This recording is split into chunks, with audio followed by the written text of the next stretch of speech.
think about this for a second. You're trying to figure out dinner plans with a friend, maybe, or, pitching a new project idea back at the office. How often do you find yourself negotiating, maybe without even really clocking it? Probably all the time, right? It's everywhere. Exactly. Welcome to the deep dive.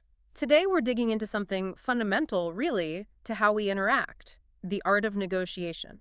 And we're going to see it's way more complex, more sophisticated than just haggling over price tags. Absolutely. It's a discipline, actually, backed by solid research, academic work. It's a way to resolve conflicts, aiming for that mutual exchange for balanced agreements. So our mission for you today, we want to really get into the foundational principles, the techniques that actually work, and some of the challenges you might face negotiating today. Think of this as your guide to turning those tricky conflicts into chances for mutual gain. We've looked at top-tier sources like the Harvard Negotiation Project, research from places like ResearchGate. Red League, too. We've tried to pull together a really comprehensive view for you. But why does this matter so much? Well, these skills are just crucial everywhere. Personal life, family stuff, your career, politics even, and definitely in business. Especially now, right? In this globalized world, transactions are getting more and more complex. Mastering negotiation isn't just helpful, it's pretty much essential if you want sustainable success. Okay, so let's unpack that a bit. Why is effective negotiation so vital? You said it's more than just ending arguments. Yeah, it really is. Research, like studies by Munduate and Martínez back in '98, shows it actively builds long-term relationships. It's about balancing, competitive drive with cooperative needs. So it's not just a one-off win, it's about the future relationship too. Precisely. And Pruitt noted way back in '81 that effective negotiation can actually transform conflicts, turn them into opportunities where everyone gets value. This isn't just about money either. It boosts social cohesion, makes organizations work better together. That's a powerful idea, turning conflict into an opportunity. It is. It really shifts the perspective. How do we actually make that shift, though? From seeing someone as an opponent to seeing them as a partner, especially when things get tense. Is that easy? Well, easy might be the wrong word. It takes practice, definitely. But the strategies themselves have a long history. Think Sun Tzu's Art of War. Right. Ancient wisdom. Yeah, and while that sounds maybe aggressive, the core ideas strategy, understanding the other side, they've evolved. Now they're essential tools for success today. Okay, speaking of evolution, let's talk about a real cornerstone of modern thinking here. The Harvard model for collaborative success. Ah, yes, from getting to, yes.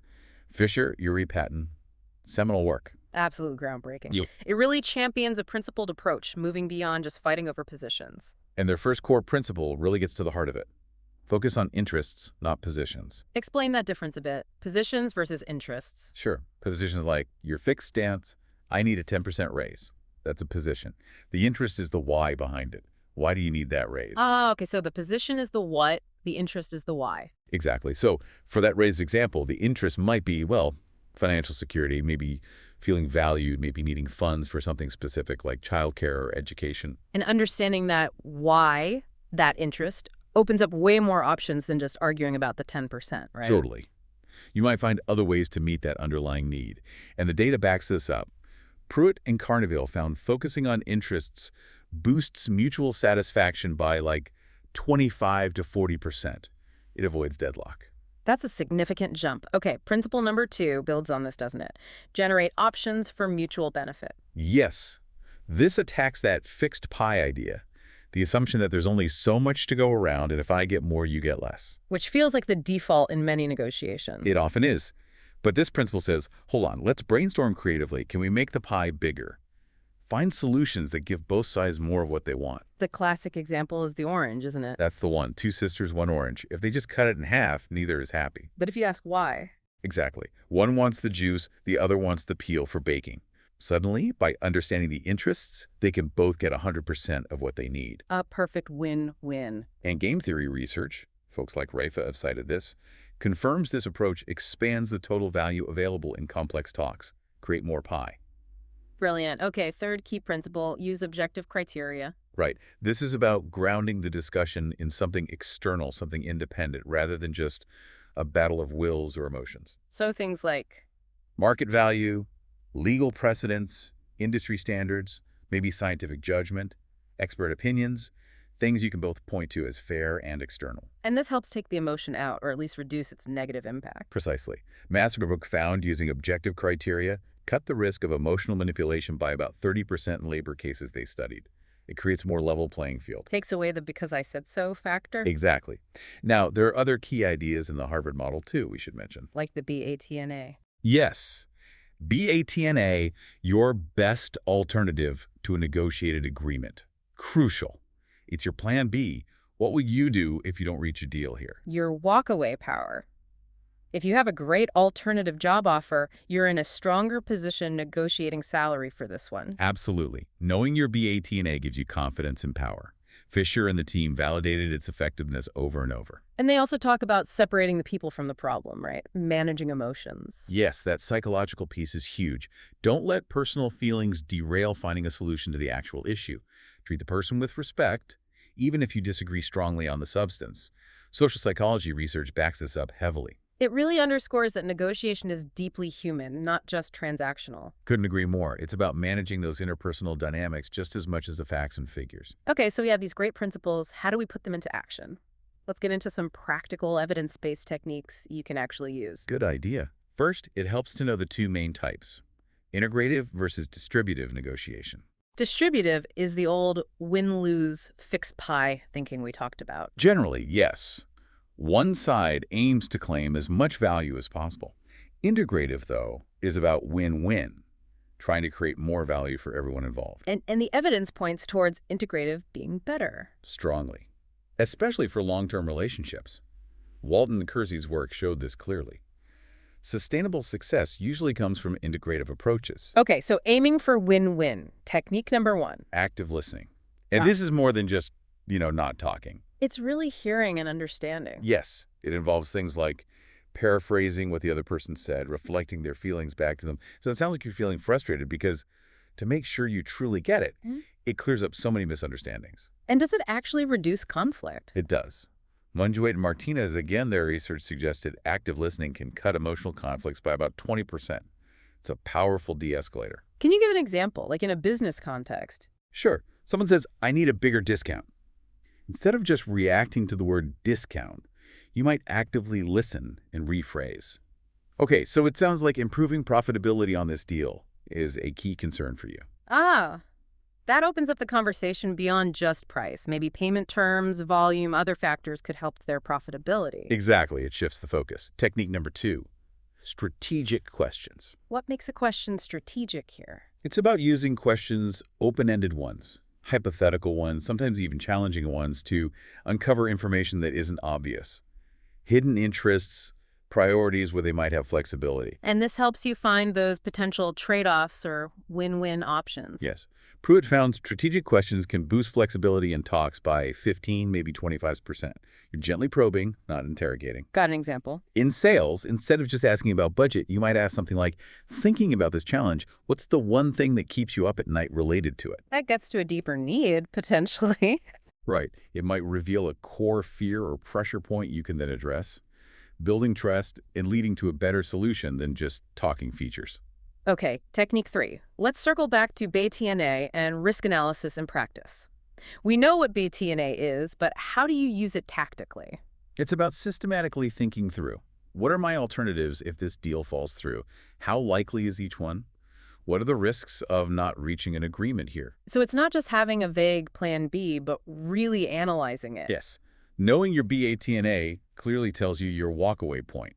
Yeah. You won't accept a deal worse than your best alternative. It gives you leverage. Like in that merger example you mentioned earlier. Exactly. If Company A knows Company B has identified credible alternative merger partners, a strong BATNA, Company A feels more pressure to offer better terms. It fundamentally changes the power dynamic. Makes sense. Now, unfortunately, not everyone negotiates ethically. What about handling lies and manipulation? That's technique 4. Yeah, this is tough. The focus here is on vigilance. Detecting inconsistencies. Does their body language match their words? Do their statements contradict earlier claims or objective facts? So, paying close attention to signals. Right. And also knowing when to perhaps pull back from direct contact Right. if you strongly suspect manipulation. Verify information independently. Does being better at this actually help? Research, like Bellinger's work, suggests it can reduce fraud in commercial deals by 10 to 20%.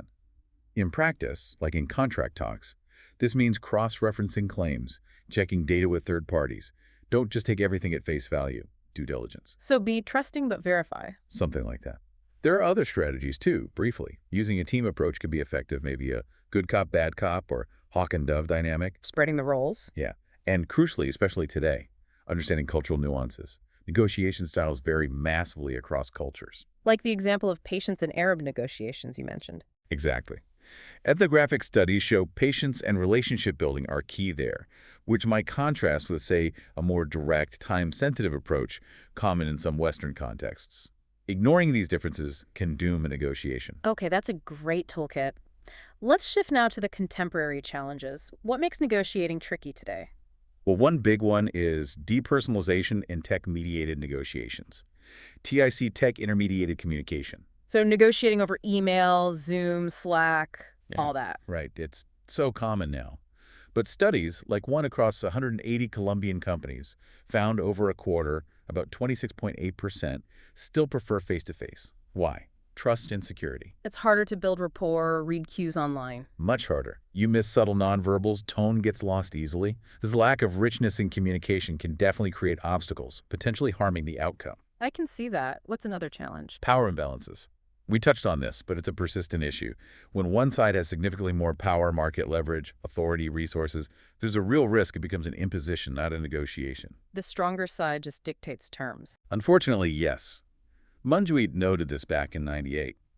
It can lead to outcomes that feel unfair and damage the relationship long term, even if a deal is reached. And related to that, perhaps, is the third challenge. Cultural differences. Hugely complex. It's not just different styles. It's different values, different ways of communicating politeness or disagreement, different roles for emotion. And detecting things like manipulation might be harder across cultures. Definitely. What seems like normal behavior in one culture might feel evasive in another. Negotiation failures often happen because parties didn't anticipate or plan for these cultural gaps. They lack contingency plans. So navigating today's landscape seems pretty demanding. What's the path forward? How do we handle these complexities? It really calls for what researchers term an intertransdisciplinary approach, basically bringing insights together from different fields. Like psychology, risk theory, sociology. Exactly. Combining those insights helps build more robust, resilient negotiation strategies that can adapt to these different challenges, the tech barriers, the power gaps, the cultural divides. You need a versatile toolkit. So wrapping this up, what's the big picture takeaway? I think it's that negotiation is far more than just haggling. It's a science and an art, approached collaboratively, using these evidence-based techniques we discussed. Like focusing on interests, generating options. Right. It allows you to balance interests effectively, create real mutual value, and actually strengthen relationships, not just get a deal done. The Harvard model's principles, confirmed by years of research, show collaboration works better long-term. And techniques like active listening, strategic questions, knowing your BATNA, these aren't just abstract ideas. Studies show they give you tangible advantages. They empower you, yes. They help turn those potential fights into constructive problem-solving sessions. And mastering this doesn't just help you get better outcomes at work or home. No, the impact is broader. Researchers like Prude and Walton point out that better negotiation skills contribute to more cohesive teams, more functional organizations, even more stable societies. It fosters understanding. That's a powerful thought. Okay, so we've covered a lot today. Core principles, practical techniques, modern challenges. We drew from some really solid academic work. Now, the question for you listening in is this. How are you going to practice these ideas? How will you work to internalize them so you can adapt in any situation? Because almost every interaction has some element of negotiation, doesn't it? It really does. Yeah. So think about it. What's one specific principle, maybe focusing on interest, or one technique, like asking more strategic questions, that you will consciously try to apply in your very next interaction, big or small? That's the challenge. Continuous learning and application. Indeed. Something to mull over. Thanks so much for joining us on this deep dive. Been a pleasure. We'll catch you next time.